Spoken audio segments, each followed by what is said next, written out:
bringing you the truth, or something like the truth. This is the Bottom Line Podcast from 100.7 The Score.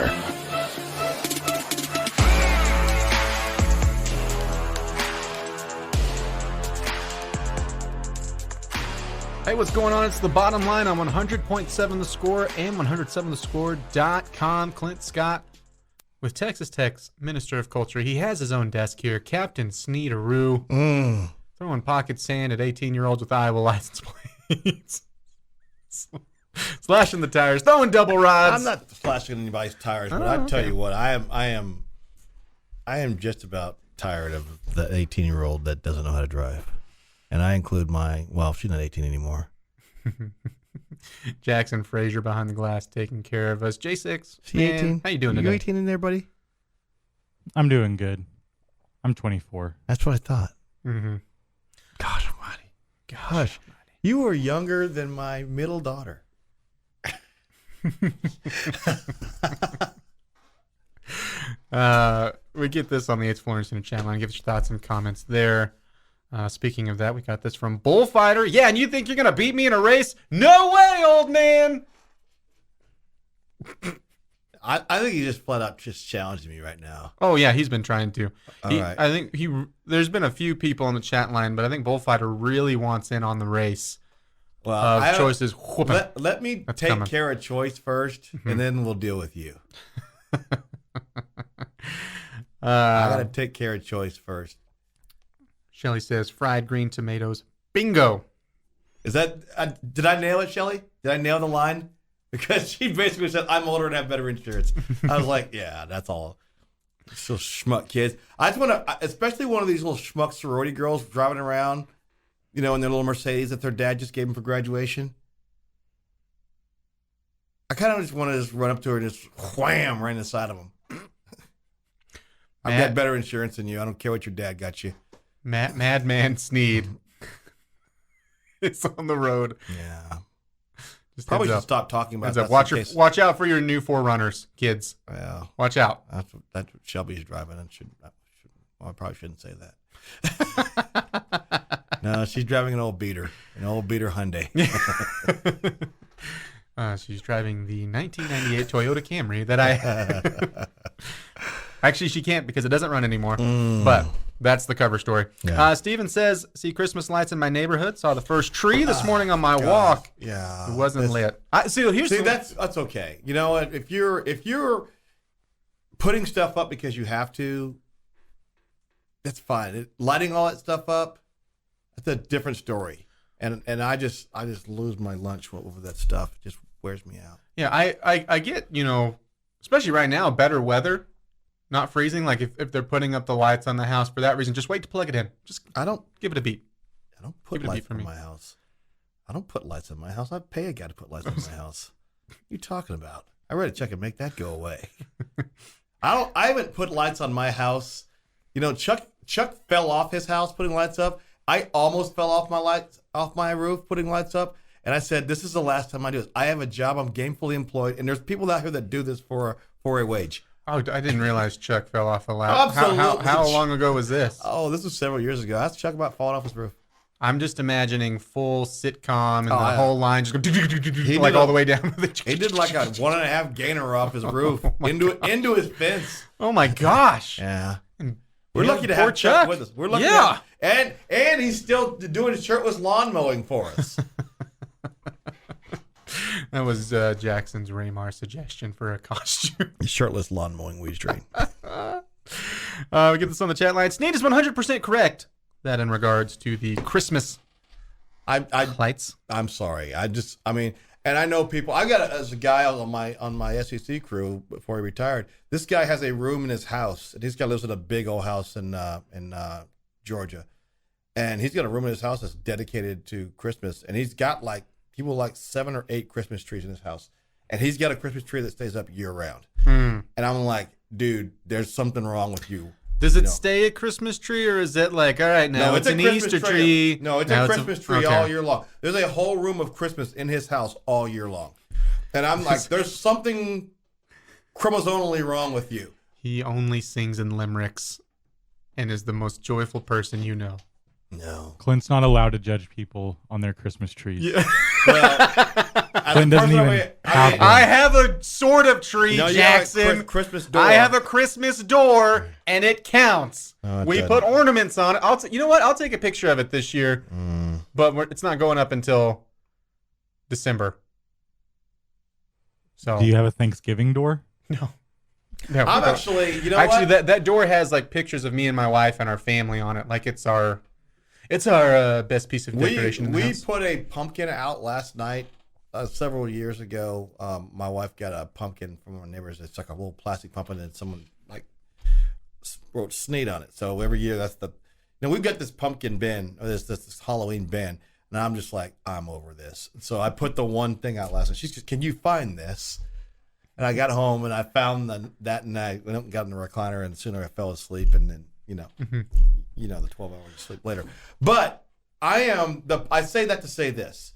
I am all in. I am like Hacks. Me and Hacks are kindred spirits on this. I'm about to go find me a Mr. Gobbles. And I mean, I don't want to steal his Mr. Gobbles because Mr. Gobbles is his deal. But I think I want to have me a turkey in my yard. Well, that's something Jamie and I talked about yesterday. He's like, well, are there really Thanksgiving decorations? Yeah, we had Thanksgiving decorations growing up all the time. We had little turkey, little figurines. We had the little cornucopia that we put out, that good stuff. I thought you were just going to say you had the Jayhawk with his little pilgrim shoes on. We just changed the colors of the Hey, Jayhawk put a tail. put a little pilgrim hat on him. More brown, reds, yellows, Yeah. oranges, all of all colors. Little Jay and his pilgrim just shoes. turned him into a little fighting NBC. Yeah. Bing, bing, bing. Oh, man. We get this on the 8th Flooring Center chat line. By the way, yeah.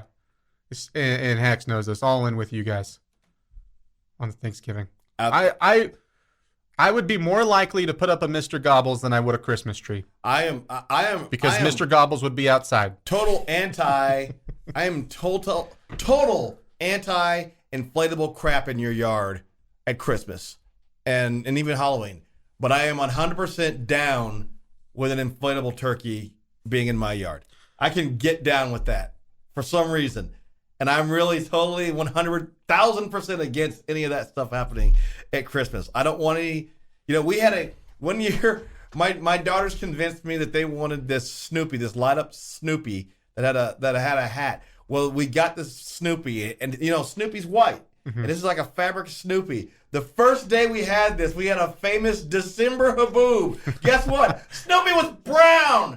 Snoopy was brown the next day, and I was like, "Well, girls," and Dad, they were like, "Dad, well, can you wash Snoopy?" No, Snoopy's electric. Okay, you don't stick Snoopy in the dryer or the washer.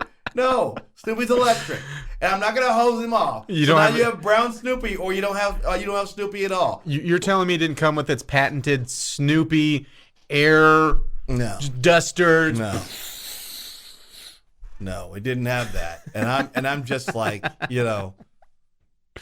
I had and Snoopy. We couldn't get rid of Snoopy because Snoopy cost like $250. Well, no one wants to buy a dusty Snoopy either. On top of it, you're not selling. I had Snoopy out there for another year, and then I finally said, you know what, screw this. And Snoopy stayed in a bin, and I finally retired Snoopy to the bin, the dumpster in the alley. Bin of no return. No, he went to the dumpster in the sky. All right, Jackson, take it away. Oh, yeah. Prescott under center. I formation, McEwen, the fullback. Pollard is the deep back. Handoff. Pollard, big hole. Coming right. Bang. Push. Touchdown. Tony Pollard. I formation behind him. Handoff. Pollard stars a hole on the left side. 10. Touch right 5. Walk the dog, you Tony Pollard. Walk that dog. Touchdown. Dallas. Handoff. Pollard coming left. Foot in the ground, first down and more, 50. Good block from the tight end. Sideline, keep running, 10, 5, touchdown, Tony Pollard. Well, there's your 100-yard game. I said on this possession, 3 for Pollard. Yeah, what a performance from Tony Pollard. You have Elliott out on the sideline doing a bunch of claps, holding some papers. And Tony Pollard, has he been the most underrated Dallas Cowboy of the past 5 years? Because I think he's got a valid argument. Well, it's unfortunate for Tony Pollard that the guy that he plays behind has a super huge stupid contract. Mm-hmm. Because if they didn't have that super huge stupid contract, he'd be the starting guy every day. Well, all he's been is productive, and I think that they would argue, and I think it's something to be said too, that they have him as a second running back. But a lot of leagues or a lot of teams in the league are probably looking at him like, boy, we'd love for him to be the number one. He goes off for 131 yards on 14 carries, 9.4 yard per carry average. Those 3 touchdowns, the longest being that 54-yard touchdown run. The Cowboys improve to 6-2, beating the Bears 49-29. The offense looked great. The defense was the most points that they've allowed in a while. Still had some. I mean, Micah Parsons had a great return with Justin Fields hurdling it. It's not college anymore. Yeah. Touch him. You got to touch him all. Make sure he's down. We'll keep going right here on 100.7 The Score. It is the bottom line. Get your questions in on the Ace Flooring Center chat line for Grills Snead. Also have Kaylee's Dailies next. Bringing you the truth, or something like the truth. This is the Bottom Line Podcast from 100.7 The Score.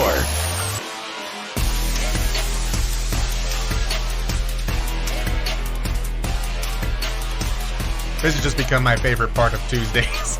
I'll be honest. Get my Mighty Morphin Power Ranger fix. Clint Scott with Jamie Lynn Jackson Frazier. It is the bottom line on 100.7 The Score and 107thescore.com. This is the portion of the week where we all become Dr. Professors. Dr. Professor Scott, Dr. Professor Lent.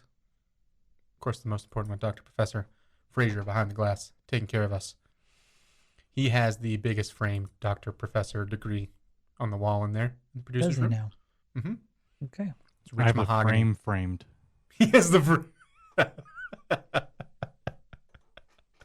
That's funny. Gentlemen, let's grade out the Big 12. We do it on Tuesdays, 1:15. And I'll just jump right in and go down my list. Start out with the A+. I mean, TCU hasn't moved. 8-0. Undefeated is undefeated. Point period blank. Right now leading the conference. And you have them this week. Maybe you could knock them down a notch. Certainly have an opportunity to. It will be a feat. And we will talk plenty about this game, of course, this week. A- is Kansas State. To me, the clear-cut number 2 now in the conference. I also think, by default, of course, the second favorite to reach the Big 12 championship. And that dominance shown in Manhattan was staggering. But I still have them as an A- with 2 losses on their record in total. Then we get to the first B range. It is the B+, and I have 2. I have Oklahoma State and Baylor.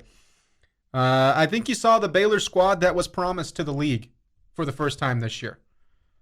Unfortunately, you were on the wrong end of that, but there's no way around it. They manhandled you, especially with the defensive line. Suffocated the game with ball control, time of possession, turnovers, running game, line of scrimmage, all that gross stuff. Oklahoma State, this is the first time I've knocked them out of any sort of A category. Still 6-2 on the season, 3-2 in conference play. Still sitting at 3rd. Entire body of work is good, but that was, even with the dinged up Spencer Sanders, that was rough. Mm-hmm. That was just good. Lucky for them, it only counts as 1 game. Yeah, it should count as 3. We get to the B's. And by B's, it's just a B. I have Texas. Had him as a B last week, coming off a bye. Didn't move him. B- is where I have Texas Tech. Saturday was frustrating. Already mentioned it. It was all of your weaknesses that you've had this season basically shown at their peak. So I knocked him down from a B+ to a B-. It is frustrating coming off of what was your most well-rounded performance to what was your worst. But you're still staring right back at what kind of was expected, at least for me, record-wise. 6-6, hopefully a 7-5, and who knows? Who knows what will happen? All 4 games are winnable. All 4 games are losable, and that's where you're at right now at 4-4. C+ for KU, only one there. Again, coming off a bye. Didn't move them. I bumped Oklahoma from a C- to a C. Beat a bad Iowa State team. Beat them by a couple scores. Still Oklahoma. Still need to see them against some better competition to see if anything has improved. Hopefully by the last week of the season, nothing has, as they come to Lubbock for your final regular season game. West Virginia sits as a D. Showed life against TCU. Had it close late.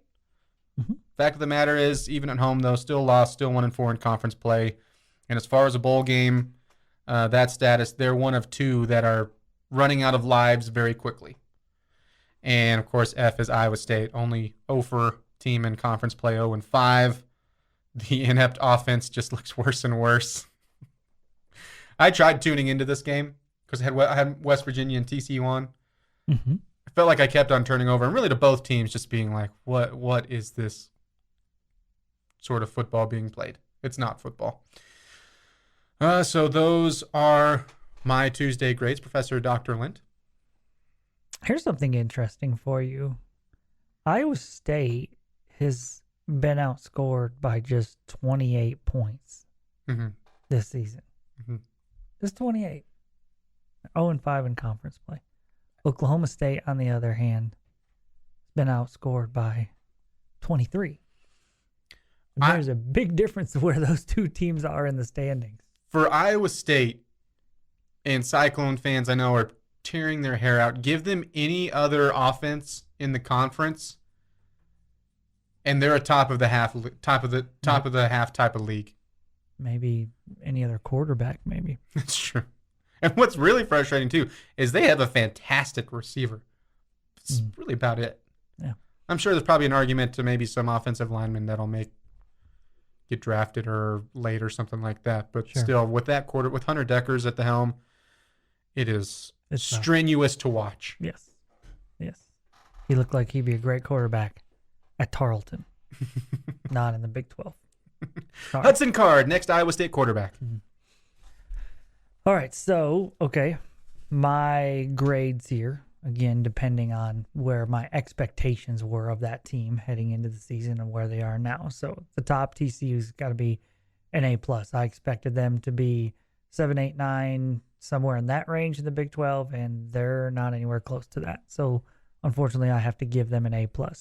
Kansas State is about where I thought they would be. I'm going to go A- with Kansas State. I'm going to give B+ to Baylor and Texas.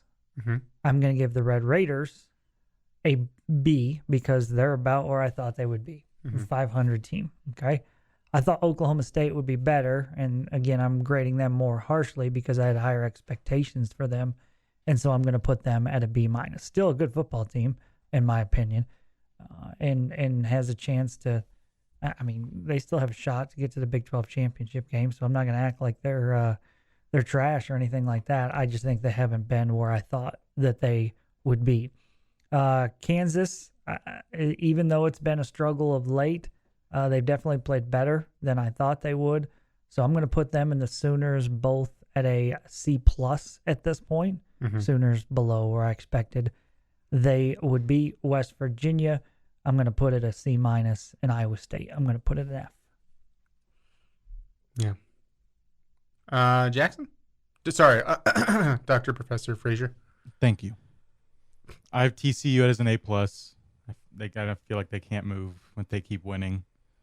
I have Kansas State at an A, though. I think with them going in with their backup, even though their backup might be better than their starter, I still think that's impressive to go put that kind of game out with a backup. That's fair. I moved Oklahoma State to a B+. I still feel like they're there. They could still easily go back into the A's, but this is the first time I've also had them outside of the A's. I have I have Baylor at a B+. They're my only B+. They moved up. They're probably the biggest move. I think I'm at a B- last week, up to a B+. UT still at a B. I moved Tech to a B as well. Then I have OU at a B-. It feels a little generous because of how they like their overall expectations, but I had them at a C+ last week and they won, so I feel like they should get a little bump up. I have Kansas at a C+, West Virginia at a C-, and Iowa State at an F. Yeah. we kind of talked about this a couple of weeks ago. Are you still at the team you were at the most wrong with, TCU? Or is it in Oklahoma? At which point, because it's two opposite ends of the spectrum, right? Right. I think I'd have to go with TCU that I was the most wrong about that. Because I was with you. I had question marks about Oklahoma with as many players as they lost and new system, new coach, all that. I at least questioned them a little bit. I felt like TCU, man, it's going to be a disaster. Yeah, I mean, Oklahoma, I thought at worst would be an 8-win team, and I guess mathematically, they could still reach that, but even if they reach it, not in the way that they would have in that scenario with just the defense just being doormats. Which, again, speaks leagues to how bad Iowa State's offense is even against that defense. Man. I thought this was, after seeing 21, should have been 28 points against Texas at Austin, I thought this is the week that they get close to 30. It was one of their worst performances again. They have only given up 106 points this year, which is less than anybody else in the conference. The lowest scoring team in the conference, not named Iowa State, shockingly enough, is the Oklahoma Sooners with 137. Not named Iowa State, 137. Iowa State scored 78 points. 78. That's a 2-game clip for most of the teams in the conference. Good night. Rough stuff over in Ames. Hate to see it. And again, is it all just quarterback play? Is it scheme? I think it's a little bit of both. I mean, Hunter Decker certainly is the worst quarterback in the conference, but woof. We'll have take versus take when we come back. 100.7 the score. Bringing you the truth, or something like the truth. This is the Bottom Line Podcast from 100.7 The Score. That music means it's time for the fastest growing game show in the world, Take versus Take. Or it means we're in a roller rink. I feel like this always gets played there. When was the last time you roller rinked it up? I feel like you got your own set of skates, busting them out. No, I could never go backwards either. I could never go backwards. Jamie and his disco fit, rocking out to Smash. More than anything, I just went down a lot. Down goes Lent again. Down goes Lent. Clint Scott with Jamie, Lent, and Jackson Fraser. Time to play Take versus Take. I was your winner yesterday. I'm trying to start a streak as I take on Jackson Frazier. Jamie has your questions today. Jackson, how you feeling? I'm feeling okay. I think I got a shot. It was a close win yesterday. Wasn't that close? It was pretty close. I don't know. Some have said the most dominant performance they've seen in years. He just guaranteed himself he's going to lose this. Clint Scott has started in an 07 hole. There's no chance he's winning today. The question was, give me a cocky response to a winning take versus take, yeah. right? Didn't you ask that? Yeah. Oh, okay. Mm-hmm. All right, question number 1, Clint, you go first. Uh-oh. Which is the better Olympics, summer or winter? Why?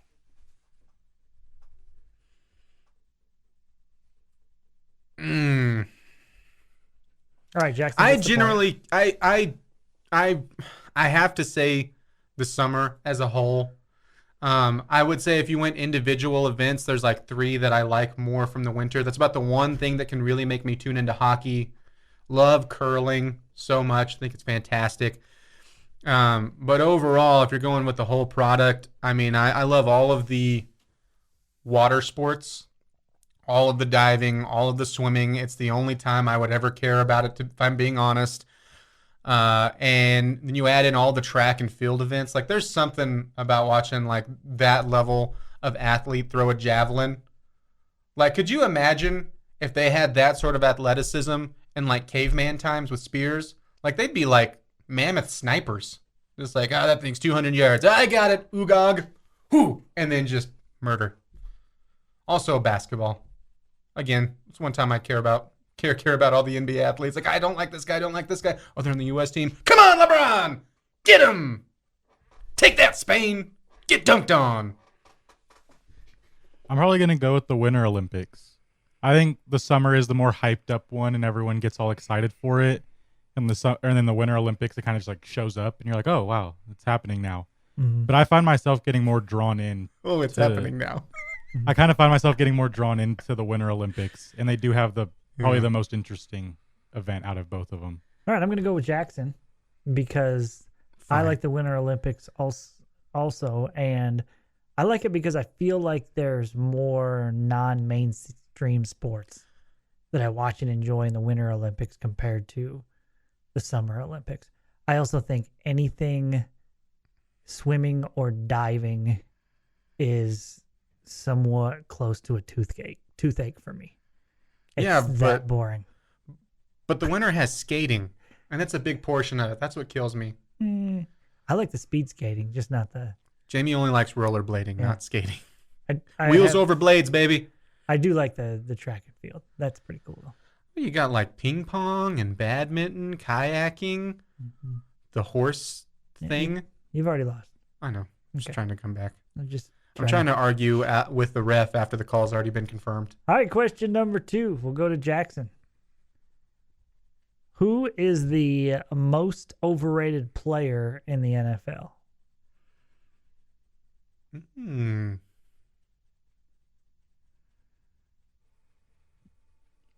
That's so hard right now. I kind of want to go. I think I'm just gonna go Aaron Rodgers. If we're talking this year, maybe not like what they're not hyped up throughout the years, but this year I still feel like he's getting a lot of slack. But he's just been playing bad. I feel like his receiving core is not great, and they have dropped a few, but he also just doesn't look the same out there, in my opinion. Okay.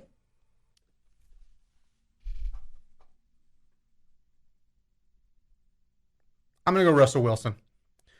There's a sign between him and, honestly, Ezekiel Elliott. And Ezekiel Elliott comes from an injury standpoint, but still the production just hasn't been there contract-wise. But speaking of contract-wise, Russell Wilson was brought over, and I know part of it is they have a bunch of problems, but the whole point of their thinking was, hey, we get rid of Drew Lock, all we need is a quarterback, and you have this highly regarded guy who really hasn't done much in Seattle when he was there. Let's be honest. Still a good quarterback? Yes, but he's fallen so far out of the elite ranks to me. When you talk about the Patrick Mahomes and you talk about the Josh Allens and you talk about the Aaron Rodgers, insert that level of type of guy, Russell Wilson has just fallen off more and more and more. And then he doesn't help with doing goofy things now, like weird sandwich commercials and high knees for 4 hours on a plane. Well, I really wanted Clint to get swept today, but Russell Wilson was the guy I had in mind. I think Rodgers is a good answer. I do, but I think Tua is a good answer too. I think he's overhyped. I don't think he's that good. But does it kind of feel like Russ has started to like buy into that character? Do you feel like he kind of has this character built around him now? Dude, he's all cheese, man. He's playing into it. That's To me, he just dropped off so quickly.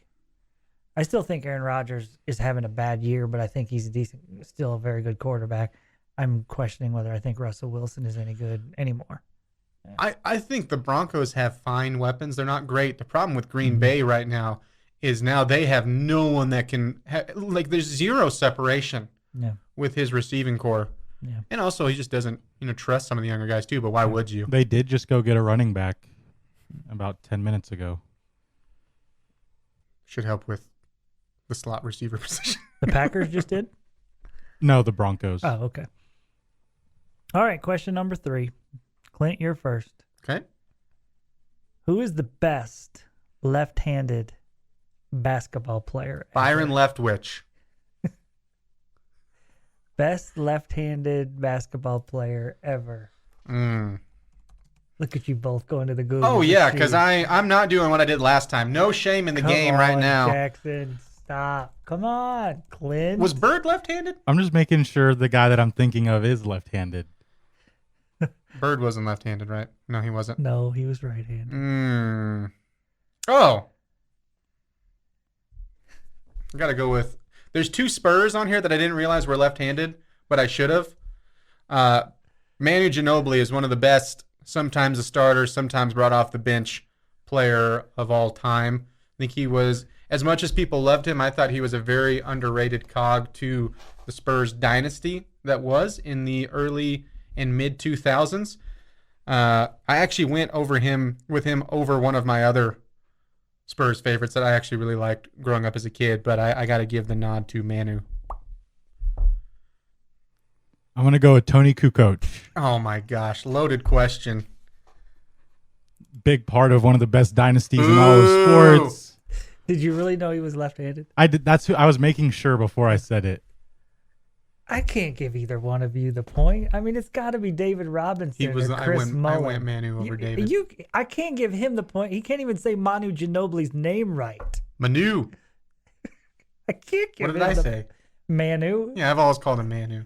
But it's wrong. But I got Ginobili. I get the harder one right. Jackson wins. Oh, boo! No way! He said Kukoc. Collusion! He said his name right. This is travesty number 2. I was really not past looking week for and a half. Tony Kukoc. I was looking for Sure.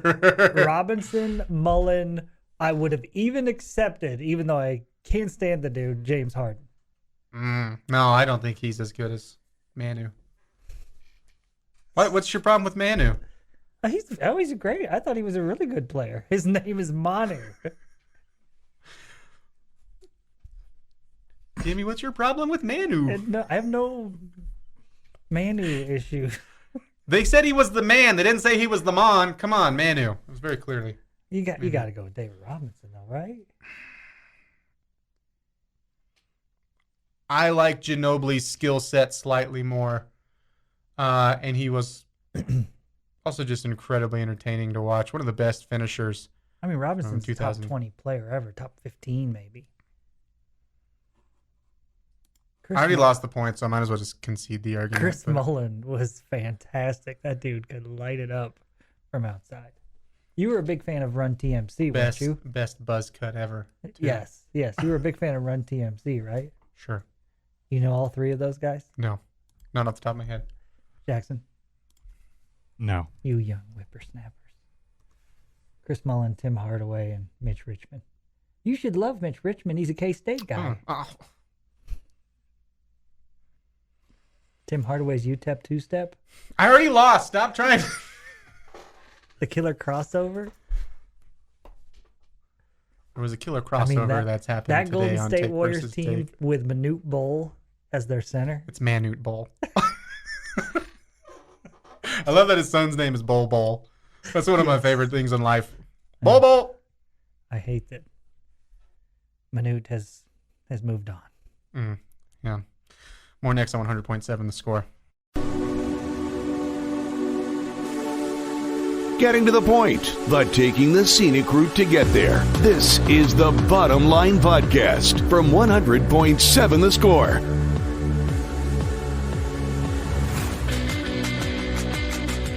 We got a Tuesday edition of The Bottom Line. You have us on 100.7 The Score and 107thescore.com. Jamie will be hearing from my lawyer shortly on what was a terrible take versus take happening. Congratulations to Jackson Frazier on winning with Tony Kukoc as the best left-handed player of all time. I don't even feel like he really won. It's just that you lost because you said Manu Ginobili's name wrong. I said a better player. And how do you pick a Spur and it not be David Robinson? Easy. Manu Ginobili. I just did it again. Look at that. Oh, man. Clint Scott with Jamie Lent and Jackson Frazier taking care of us. Hit us up on the Yates Flooring Center chat line, or you can call us on the Benchmark hotline, 806-771-0973. Jackson, we had a call earlier. Do you remember what that call said? It was an announcement for everybody listening to, if you see Snead on the road, cut him off. Wow. Snead got cut off by a kid from Iowa. Was having a pretty rough day from it. Really? It's too bad. We get this on the Yates Flooring Center chat line. A question from Tyler. When is it acceptable to start listening to Christmas trap music? Those playlists slap. I've heard Jamie say that exact same thing. What is Christmas trap music? Trap is very new aged hip hop type beats. Okay. Boy, if I could beatbox, I could do a great version to show you. Like A lot of ifs. Jackson, would you play Jamie some trap music, and then as soon as he hears it, he'll be like, "Okay, I know exactly what trap music is." Yeah, let me find some. Yeah. Oh, was Migos technically trap? Shout out. Ish. Yeah. Esque. They lost a member today. Jamie was shaken. Crouton, small, dry, tasteless, salad good with or without? Salad's good with a crouton. I'm good without salad. You want the crouton without the salad. Mm-hmm. Bullfighter says, I'm sorry for you, JL, or feel sorry for you. You got to sit next to two Chucks today, Chuck Hines and Chucky Scott. It's a bad deal. Boy, in that picture. How does Chucky look more plastic with my face on him? JL found a great new combo you got to try. Dill pickle lays directly on your tuna fish sandwich. Delish. Yikes. No, thank you. You in on the tuna sandwich without the pickle chips? No, thank you. I like tuna salad. It's a solid sandwich. Not the best. Texas Tech fans do not only overreact, but are typically unrealistic as well. That's what makes these type of losses so tough. We get a weird decorating for Christmas tonight.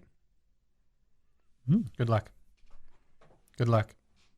And Bobby Hot Dog says the NBA guy in the Cheez-It commercial makes me never want to eat Cheez-Its again with those nasty ears of his. Time for Jamie's, today my question of the day. Jamie's question of the day on 100.7 The Score is presented by Bizarre Solutions. Call them today for a free cybersecurity audit.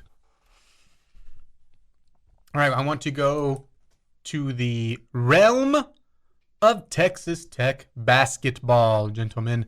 Season rapidly approaching as November 7th is just right down the pipe. So excited.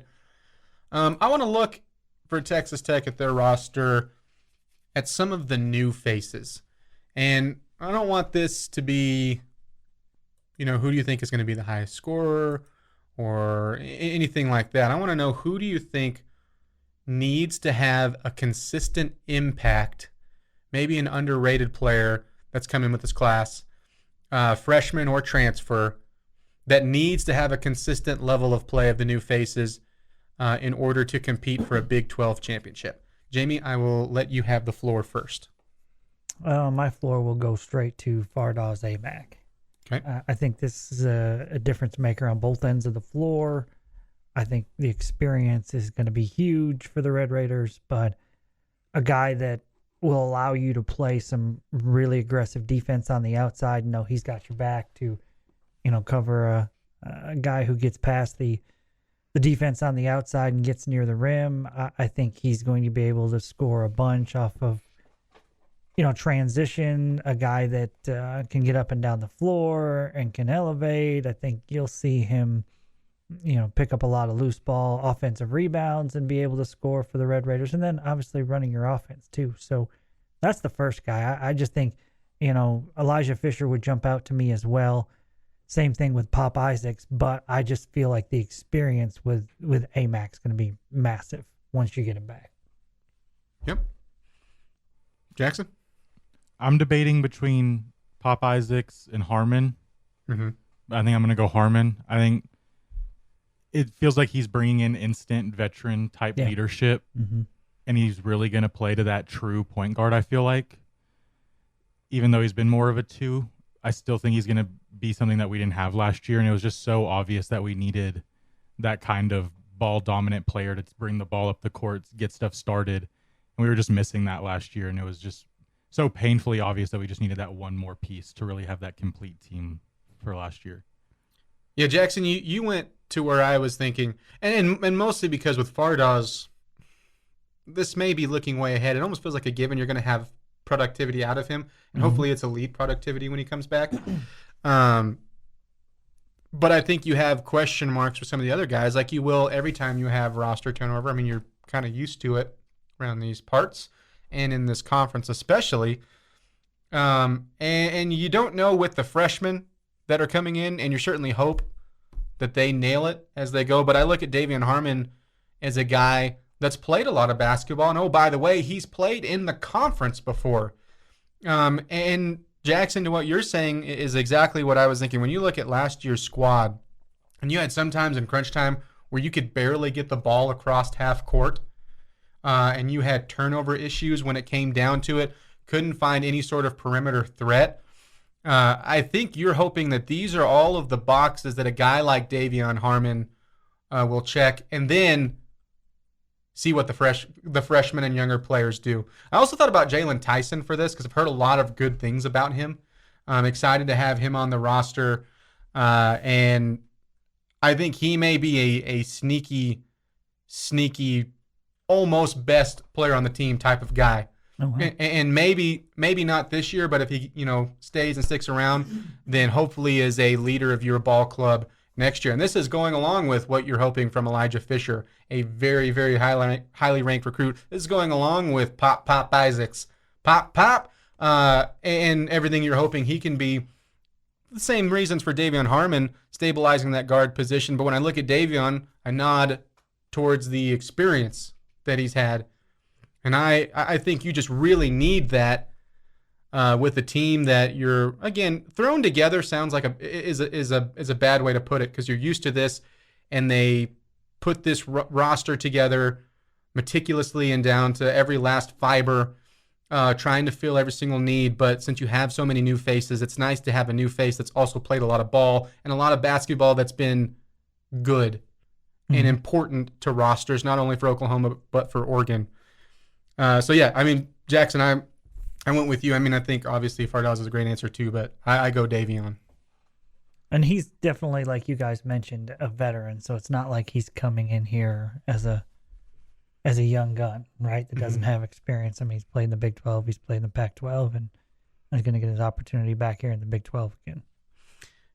Yeah, and again, I thought as exciting of a freshman and transfer class that you have, I think he kind of went under the radar of how important of a pickup he could be. Yeah, maybe so. And hopefully he is.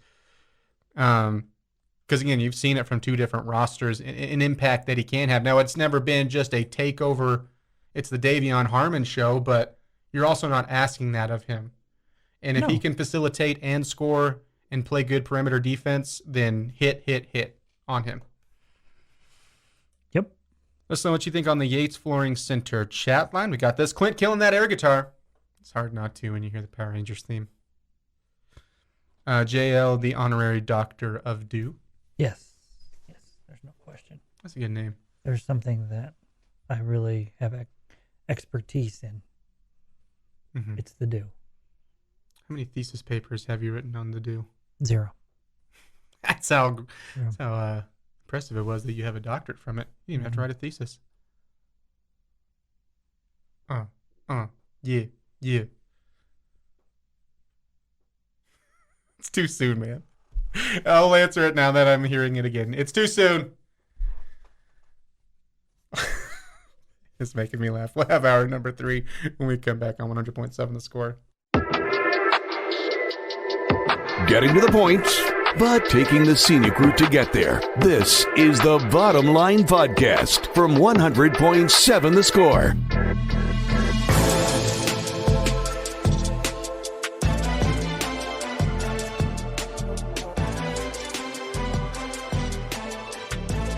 Ladies and gentlemen, boys and girls, children of all ages, it is once again time to play No Diggity. Bust out your digitometers. It's a game for everyone. All ages can enjoy. Can't say that about everything in this life, but for No Diggity, you certainly can. Clint Scott with Jamie Lint and Jackson Frazier. I throw out a situation to them, and you are fine, listening audience. And from a said situation, they tell us just how much diggity a certain situation has. Boy, I have a strange one for you guys today. There's some stories, You know, it's like you're sitting there with your friend, or you're sitting there with your spouse or something, and you're at a restaurant, and you smell or just taste something awful, and you're like, gross. I'm like, what, bad? And like, oh yeah, you should try this. And they don't leave you alone until you try it. You know? Mm-hmm. Yeah, that's how this story was. Like, I can't be the only one that read it. A family in Australia, and this is always tough, especially a pet person, recently lost their dog. It was a golden retriever that they said lived a long and happy life. Instead of burying him or having him cremated, they had him turned into a bearskin rug. A taxidermy place near Melbourne posted a video of the finished product on Instagram, said the family wanted him preserved as a pelt, and that he was, quote, finally ready to head home.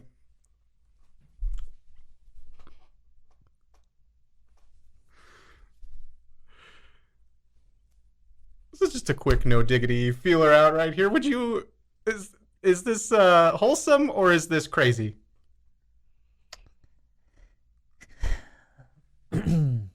Jackson's dying. I guess I don't look at it and think they're the craziest person ever. But it wouldn't be for me. I can do it. No way.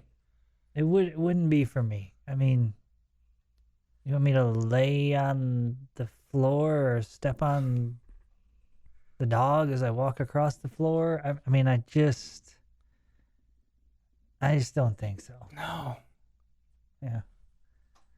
I can't even see the why of it. I almost feel like it would be better if they just had him like stuffed like like a deer that you shot or whatever. Yeah, that would be a little bit They would also better, but still. I don't know. What about at our house? I mean, the 15-year-old has purchased for, this is her version of a joke, for, I think it was Mother's Day and Father's Day, pillows that are of Winfield. Okay. Oh, pictures. And they're different size, right? So they're it's like a picture of Winfield, and they make it in the shape of him, Mm-hmm. and so it's a pillow. And so sometimes you'll walk in the living room and you'll like catch it out of the corner of your eye, and you think the dog's sitting on the couch or something. Yeah. And it's just the pillow. It's her version of a joke, like she gives them to us as gifts. I think that's funny. That's hilarious. I'm in on that. Okay. All in. Seems odd to me. I mean, just because it like startles you at times. Like, I just saw him in the bedroom. Oh, no, that's just a pillow. How many Winfields do we have? We have 27 Winfields in the house. Yeah. So I think that's really odd. I think that's hilarious. I like that. That's kind of her personality. Yeah. Yeah, I would do that if Kronk. You would? The pillow. The pillow? The pillow. It'd be a big pillow of him. Oh, yeah. He'd be like one of those body pillows. Yeah. Or what are they called? Where they have like a fake arm attached, so like people feel like they're being cuddled. Have you seen those? Like a body pillow, I think. Uh-huh. Yeah. A dog body pillow. Kronk. Jackson, where are you at on the rug? No way, ever. That's the creepiest thing I think I've ever heard in my life. No. It's just not for me, but I'm like, okay, whatever. Yeah. No. I can't even you do you that. You I'm can't? just like, Yeah. every time I miss old Rusty, I just walk across or take a nap right there on the floor. Nope. Out. O-U-T. All the way diggity. Not bagging that it up. I'm with you.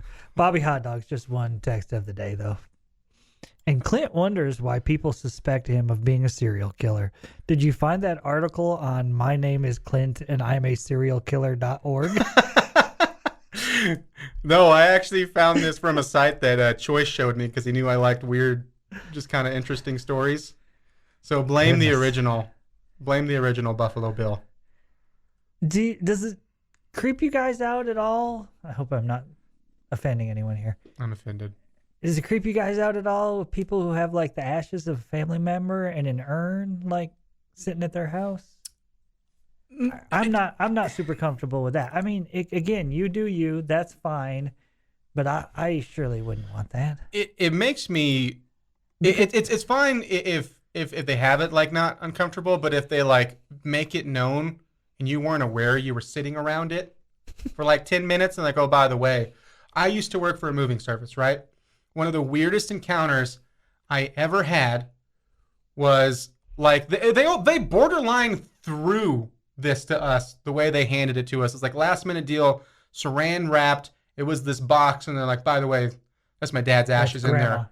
Yeah, Okay. gave it to us, and I was like, okay, well now I am carrying this, and I feel very uncomfortable right now. Like that was one of the weirder feelings of my life. I just hope my kids don't do it to me. I mean, knowing my kids, I assume I'm going to get spilled at some point and just swept up or vacuumed up. So, right, just put me on the ground. Vacuumed up, Jamie. Oh no. Just sweep him under the rug. Bringing back Nobody will notice. Oh, that is. I wouldn't vacuum you up. I'll let you know. I would dust you. You sweep me I up. would sweep you back up and try to put you back. Yeah. If that happened at my house, it'd be like swept up back with like dog hair and stuff though too. See, there you So go. like Kronk and I Right. would be together forever. How do you feel about the like? I really like the, here are my ashes. We talk about death a lot on here. Sorry. Here are everyone. my ashes. Here are my ashes. I want you to spread them across the Atlantic Ocean. Oh. Like my one thing I want to do if I did that is I want to give like a person a ridiculous quest. I want you to bring me into It's a Small World After All at Disney World. What are you doing? Don't worry about it. It's a family affair. You wouldn't get it. I don't hate that. I don't. Oh, I like the nice Yeah, version, but I mean, not I don't think I'm gonna like send him on a quest. Just go climb a mountain somewhere, or go, and There's a specific tree in the lobby of the National Bank that I want to. yeah. Good luck. Mm-hmm. We get this on the Yates Flooring Center chat line. Hax is worried about being an inconvenience, and Lent's worried about being vacuumed. Hax is a way better guy than I am. Everybody knows that. Chris says, terrible. Also, those people are now on a watch list for travel to the U.S. I agree. Mm-hmm. A Labrador rug, that's terrifying. Yeah. Mm-hmm.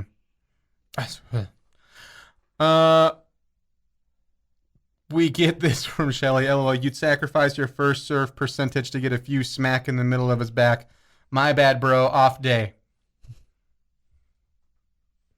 Guessing that's to you. I think Shelly's going to be really excited about this tennis match, Clint.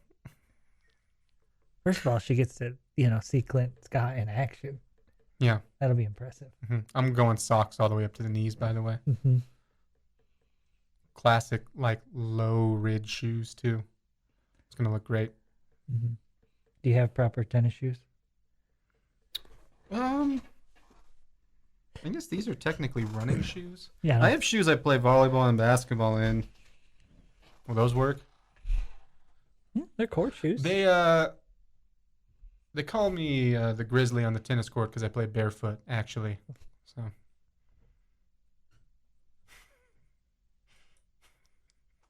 Because I play one game, get mad, and go hibernate for the rest of my life. I'm doing this again. By the way, Troy said he's all the way in. I talked to him. Nice. Man. Cheryl and Chandra don't know what's about to hit them. Two really bad tennis players. Love that crazy frog. Shelly says Red Raider 806 has as much chance to win the Listener League as Clint does a round of take versus take. Ouch. Ouch. Hey, Clint, it's never too early to listen to Gene Autry. How many of his Christmas song or Roy Rogers there are? Tyler says, let's go, Jackson. Yeah. Hit us up on the Yates Flooring Center chat line. Viva73 says, the day after Thanksgiving, you can start listening to any kind of Christmas music you want. More next on 100.7 The Score. This has been the Bottom Line Podcast from 100.7 The Score. Go to 100-7thescore.com for more from the Double T Sports Network.